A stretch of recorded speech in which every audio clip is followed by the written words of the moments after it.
ചെയ്യാൻ നോക്കേ. പ്രവാചക തിരുമേനി പറയാണ്, ഒരു സ്ത്രീ പൂച്ചയെ കെട്ടിയിട്ടു, അതിനോട് ക്രൂരത കാണിച്ചു.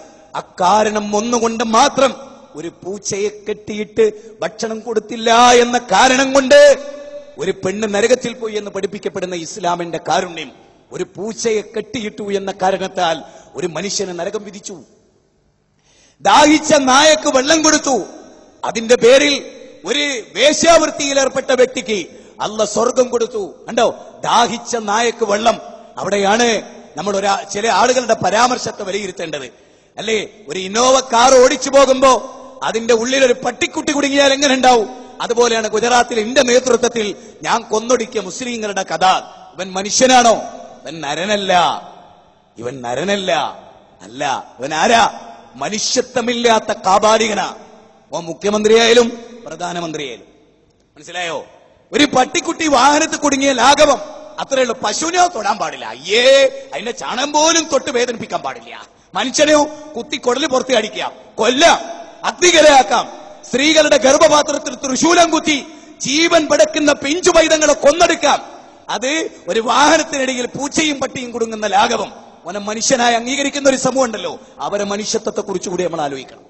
അവനെ മനുഷ്യനായി അംഗീകരിക്കുന്നവരെ, അവന് വേണ്ടി വാദിക്കുന്നവരെ ഇരുകാലുണ്ടായിട്ട് കാര്യമല്ല. ഉലായിക്കൽ അൻആമി ബൽഹും മദൽ ഉലായിക്കഹുമുൽ ഗാഫിലൂൻ എന്ന് അല്ലാഹ് വെറുതെ പറഞ്ഞല്ല. അവൻ നാക്കാലിയാണ്, അല്ല അതിനേക്കാൾ അപ്പുറത്താണ്. നാക്കാലിനോട് അവനെ ഉപയോഗിക്കാൻ പറ്റില്ല. കാരണം ആട് കുളമ്പ് തട്ടാതിരിക്കാൻ, ആടിന്റെ കുളമ്പ് തട്ടാതിരിക്കാൻ അതിന്റെ കാല് പൊക്കി കൊടുക്കുന്നത് കണ്ടിട്ടില്ലേ കുഞ്ഞിന്? അത് അതിന്റെ കരുണയാണ്.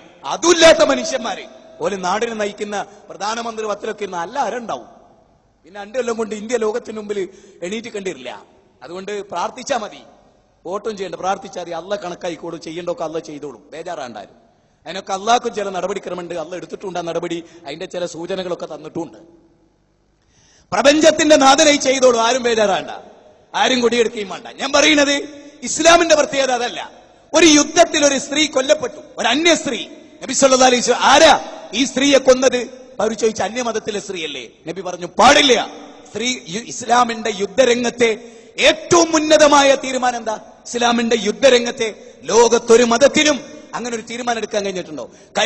കരുണാവാൻ നബി മണിമുക്ത രത്നമോ എന്ന് ശ്രീനാരായണ ഗുരു റസൂലുള്ളാഹിനെ പറ്റി പറഞ്ഞ അങ്ങനെയാ, അല്ലേ? യുദ്ധരംഗത്ത് എന്താ നബിയുടെ നിബന്ധന? കുട്ടികളെ കൊല്ലരുത്, സ്ത്രീകളെ കൊല്ലരുത്. ഏത് സ്ത്രീകളെ? യുദ്ധം ചെയ്യുന്ന മറുഭാഗത്തെ ശത്രുക്കളുടെ കുട്ടികളെ കൊല്ലരുത്. കൊന്നില്ലേ കുട്ടികളെ? ഹിരോഷിമയിലും നാഗസാക്കിയിലും ഈ ഓഗസ്റ്റ് 9, 6 തീയതികൾ മറക്കാൻ കഴിയോ? മെനയാന്നും അതിന്റെ തലേന്നും ഹിരോഷിമയിൽ കൊണ്ടുപോയി ലക്ഷോപലക്ഷം മനുഷ്യരെ, 3 ലക്ഷം ഉണ്ടായിരുന്ന ഒരു പ്രദേശത്ത് 2 ലക്ഷം ആളുകൾ കൊല്ലപ്പെട്ടു വെറുതെ. ട്രൂമാൻ എന്ന ക്രിസ്ത്യാനിയുടെ നേതൃത്വത്തിൽ, അല്ലേ? ഈ സമയം MC സ്ക്വയർ എന്ന സൂത്രവാക്യം കണ്ടെത്തിയ ആൽബർട്ട് ഐൻസ്റ്റീന്റെ മേൽനോട്ടത്തിൽ ആരായിരുന്നവരൊക്കെ? ജൂതനും ക്രിസ്ത്യാനിയും. ആൽബർട്ട് ഐൻസ്റ്റീൻ ജൂതനായിരുന്നു, ട്രൂമാൻ ക്രിസ്ത്യാനിയായിരുന്നു. അവർ രണ്ടുപേരും ചേർന്ന് ഹിരോഷിമയിലും നാഗസാക്കിയിലും ലക്ഷക്കണക്കിന് മനുഷ്യരെ കൊന്നു. എത്ര വിപ്ലവങ്ങൾ? ഫ്രഞ്ച് വിപ്ലവങ്ങൾ, റഷ്യൻ വിപ്ലവങ്ങൾ, കോടിക്കണക്കിന്. വെറും 1018 പേരാണ് ഇസ്ലാമിക യുദ്ധത്തിൽ കൊല്ലപ്പെട്ട ശത്രുക്കളിൽ നിന്നും ഇത്തരങ്ങളിൽ നിന്നും. 1018. എത്ര യുദ്ധം നടന്നിട്ട്?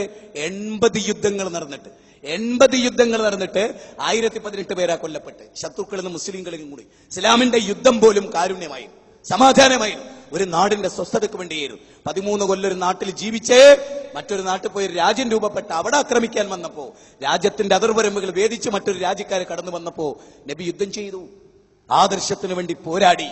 അല്ലാതെ നബി സല്ലല്ലാഹു അലൈഹി വസല്ലം ആരെ നേരെയും ചെന്നിട്ടില്ല. നോക്കേ, ഞാൻ പറഞ്ഞുവല്ലോ, നബി സല്ലല്ലാഹു അലൈഹി വസല്ലമയുടെ കൈകളിൽ ഒരു ഭൃത്യൻ, അദ്ദേഹത്തിന്റെ അനുയായി, ഒരു പ്രാക്കുഞ്ഞിനെ കൊണ്ടുപോയി കൊടുത്തു. പ്രവാചകന്റെ കണ്ണുകളിൽ നിന്ന് കണ്ണുനീര് ചാലിട്ടൊഴുകി. ഭൃത്യൻ ചോദിച്ചു, അങ്ങുന്നിന് എന്റെ ഈ സമ്മാനം ഇഷ്ടമായില്ലേ നബിയെ? ഈ സമ്മാനം, ഈ പ്രാക്കുഞ്ഞിനെ. പ്രവാചകൻ പറഞ്ഞു, മോനെ, ഇതിന്റെ തള്ളപ്പക്ഷി കരഞ്ഞ് ക്ഷീണിച്ചവശയായി കൂട്ടിൽ വന്ന് നിരാശപ്പെടില്ലേ? അതുണ്ടാകാൻ പാടില്ല. അതുകൊണ്ട് ഈ കുഞ്ഞിനെ അതിന്റെ തള്ളപ്പക്ഷിയുടെ കൂട്ടിൽ നീ കൊണ്ടുപോയി വെക്കലാണ് മോനെ എനിക്ക് ഏറ്റവും ഇഷ്ടം. സഹോദരങ്ങളെ, മക്കയിൽ ചെന്നാൽ കാണാം ഷേബ് അബി ത്വാലിബ് മലയിൽ 3 കൊല്ലം പ്രവാചകനെയും അനുയായികളെയും ശത്രുക്കളെ ഗരാവോ ചെയ്തു. ആലോചിക്കണം, ആ ഗരാവോ ചെയ്ത സമയത്ത് പിഞ്ചു പൈതങ്ങൾ പൈതാഹത്താൽ പൊട്ടിക്കരഞ്ഞു. ഖുറൈശികൾ അത് കണ്ട് പൈശാചികമായി പൊട്ടിച്ചിരിച്ചു. പച്ചിലകൾ വരെ അവർ ഭക്ഷിച്ചു, ആട് കാഷ്ടിക്കുന്ന പോലെ അവർ കാക്ഷിച്ചു. അതുപോലെ തന്നെ പ്ലാസ്റ്റിക്കിന്റെ കയർ അത് കുതിർത്തി, അവരെ കൈകളിൽ ഉണ്ടായിരുന്ന ചാട്ടവാറുകൾ അത് കുതിർത്തി, അതൊക്കെ അവർക്ക് ഭക്ഷിക്കേണ്ടി വന്നു.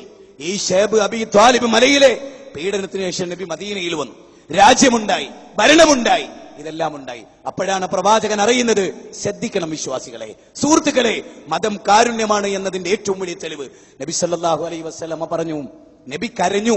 മക്കക്കാര് പട്ടിണി കിടക്കുന്നു, നബിയെ പീഡിപ്പിച്ചവർ, ധിക്കാരികൾ പട്ടിണി കിടക്കുന്നു എന്നറിഞ്ഞു. ആ സമയത്ത് പ്രവാചകൻ കരഞ്ഞു. അപ്പൊ സ്വഹാബികൾ ചോദിച്ചു, നബിയെ, നിങ്ങൾ അവരെ ഓർത്ത് കരയുകയോ?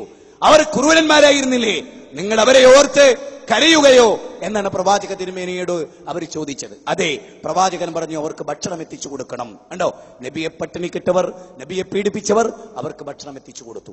ആയിഷ ബീവി റളിയല്ലാഹു തആല അൻഹ ഒരു ഒട്ടകം വേഗത്തിൽ നടക്കാത്തതിന്റെ പേരിൽ അതിന്റെ കയറ് ഒരൽപ്പം വേഗത്തിൽ പതിച്ചപ്പോ റസൂലുള്ളാഹി പറഞ്ഞു, ആയിഷ, ആ മിണ്ടാപ്രാണിയോട് ഒരൽപ്പം കരുണ കാണിക്കണേ.